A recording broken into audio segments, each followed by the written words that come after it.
Bonjour. Dans 2 jours aura lieu l'épreuve écrite du bac. Ces conseils iront au-delà des conseils de bon sens.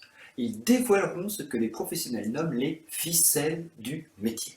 Les préalables, tout d'abord. Une bonne hygiène de vie, une bonne alimentation, un bon sommeil. Le jour du bac, vous êtes en forme. Pourquoi stresser? Vous ferez de votre mieux avec le bagage que vous avez. Cette vidéo est là pour vous y aider. Tout d'abord, la gestion du temps. Vous avez 4 heures pour le tronc commun, 5 heures si vous avez choisi une spécialité sciences politiques ou économie approfondie. Cela paraît beaucoup, c'est peu. N'envisagez pas de sortir avant l'heure. Vous avez réellement besoin de tout ce temps. En réalité, vous ne disposez que de 3h30, 3h45 maximum. Le dernier quart d'heure sert à se relire. Ayez toujours une montre devant vous ou un regard sur la pendule. La première heure, vous choisissez le sujet, dissertation ou épreuve composée. Vous avez 2 critères pour choisir. Premier critère, vous êtes peu à l'aise avec l'écrit, vous souhaitez davantage d'exercices mécaniques, questions, réponses, description, analyse, restitution. L'épreuve composée est faite pour vous. Si au contraire, vous êtes un littéraire, que composer ne vous fait pas peur, que vous aimez discuter, approfondir, vous interroger, alors la dissertation est faite pour vous. Deuxième critère, le sujet lui-même. Peut-être êtes-vous moins à l'aise en économie qu'en sociologie, ou l'inverse. Ou bien, si vous êtes généralement à l'aise avec cette discipline, peut-être avez-vous fait une impasse sur le sujet posé en dissertation. Dans ce cas, vous êtes contraint de choisir l'épreuve composée, qui, elle, augmente vos chances par la variété des sujets qu'elle propose. Dans cette vidéo, nous ne traiterons que de la dissertation. Nous renvoyons à une autre vidéo pour ce qui est de l'épreuve composée. C'est là qu'interviennent les ficelles du métier. Je vous propose ici de vous mettre dans la peau du correcteur. Comment procède-t-il? C'est la première heure. Je vous propose l'organisation du temps suivante. Première heure, choix du sujet, étude des documents. Deuxième heure, élaboration du plan, rédaction au brouillon de la conclusion tout d'abord et de l'introduction ensuite. Troisième heure, plus une demi-heure, rédaction au propre, l'introduction, le développement directement sur la copie. La conclusion, si vous souhaitez écrire.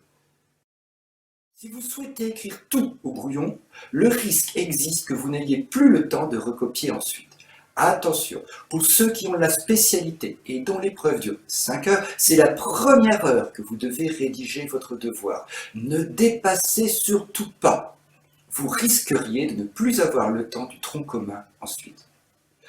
Votre temps doit se répartir de cette manière. J'ai fait apparaître en première heure la spécialité. Ne vous y trompez pas, la demi-heure de grâce que vous réservez à la fin sera probablement consommée. Sans doute ce sera-t-elle réduite à 15 voire 5 minutes.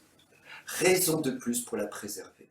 Vous disposez d'1 heure pour travailler le sujet. Rassemblez vos connaissances et vous posez les bonnes questions. Quels sont les mots-clés du sujet à définir? Quelles sont les notions qui, dans le programme, les accompagnent? Quelle est la place du sujet dans le programme? Quelle problématisation est possible? N'oubliez pas que le correcteur a lui sous les yeux ces éléments. Ainsi, par exemple, le sujet de l'année dernière était « Le salaire résulte-t-il uniquement de la confrontation de l'offre et de la demande sur le marché du travail ?» Or, voici comment le sujet se présente dans le programme. Cette présentation vous est familière. Elle est présente dans tous les manuels et bien souvent chaque chapitre est organisé de cette manière. Chacun vous rappelle les notions à connaître en début, en fin de chapitre et dans le résumé. Attention, les résumés des manuels ne sont que des aides-mémoires destinées à placer les notions les unes en face des autres. Ce n'est surtout pas à apprendre par cœur. Le correcteur a, lui, en plus sous les yeux, le corrigé national. Voici la première grille dont il a disposé en 2018. Eh bien, ce tableau, attente essentielle, ce sera à vous de le construire. Nous ne le dirons jamais suffisamment. Passer un examen, c'est répondre à des attentes. Celles-ci doivent être connues de vous. Dans un premier temps, cela n'a rien d'évident et peut davantage vous inquiéter que vous rassurer. Ce n'est pas grave. Dessinez-en la trame, les idées vous viendront à mesure. Déjà, vous pouvez préparer un brouillon qui se présente ainsi. Comme vous le voyez, la mémoire joue un rôle. mais seulement durant le travail préparatoire. La dissertation est un exercice original, non une récitation. Il vous faut ensuite analyser et synthétiser les documents. Analyser, c'est décomposer selon leurs éléments constitutifs. Synthétiser, c'est recomposer, mettre ces éléments au service d'une démonstration. Voici comment se présenter l'étude de documents dans le corrigé national. Comme vous le voyez, rien d'inatteignable pour un élève moyen, pourvu que l'on vous ait indiqué la bonne marche à suivre. Ainsi, sur le modèle de ce qui précède, je vous recommande de composer un tableau similaire. Poursuivons. Si vous avez été capable de réaliser tout cela durant la première heure, c'est très bien. Mais rappelez-vous que ces exercices sont plutôt d'ordre mécanique.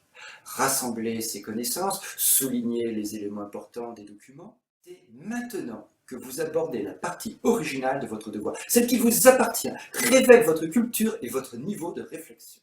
En fait, le corrigé national n'indique pas quelle doit être la conclusion, mais celle-ci ne présente pas beaucoup de difficultés.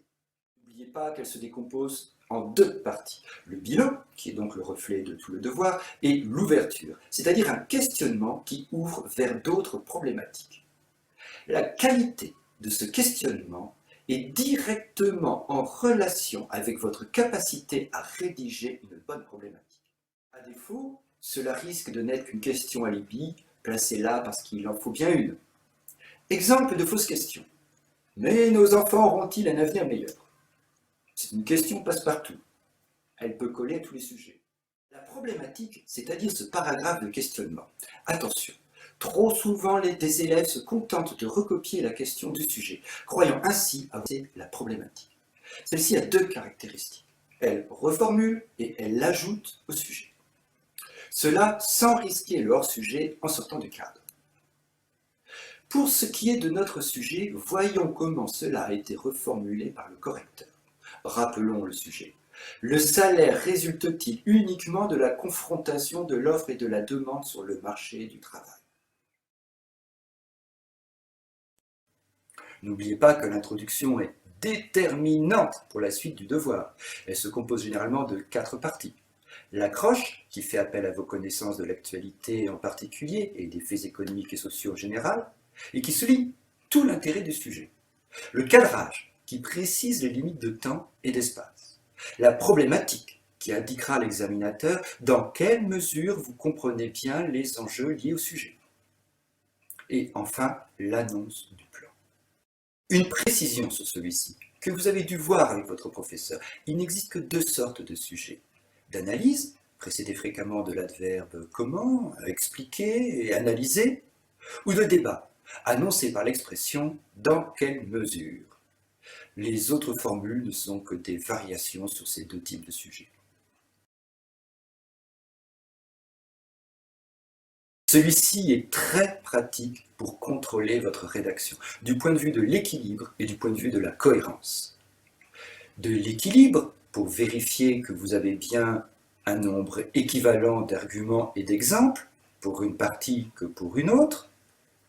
Trop de devoirs comprennent une introduction d'1 page, une première partie de 3 pages, tandis que la seconde partie et la conclusion ne tiennent que sur une seule page.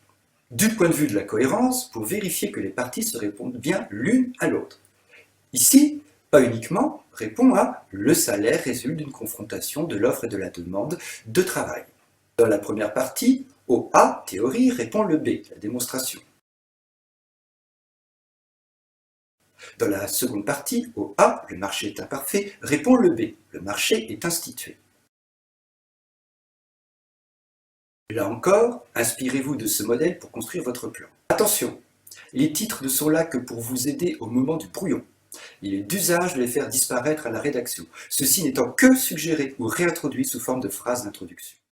Le correcteur n'est pas votre ennemi, il ne souhaite pas mettre de mauvaises notes, mais vous pouvez l'agacer et l'écriture passer pour un manque de respect. Souvenez-vous qu'il peut retirer 1 point, coefficient 7. Cela fait 7 points à rattraper. À vous de jouer et bonne chance.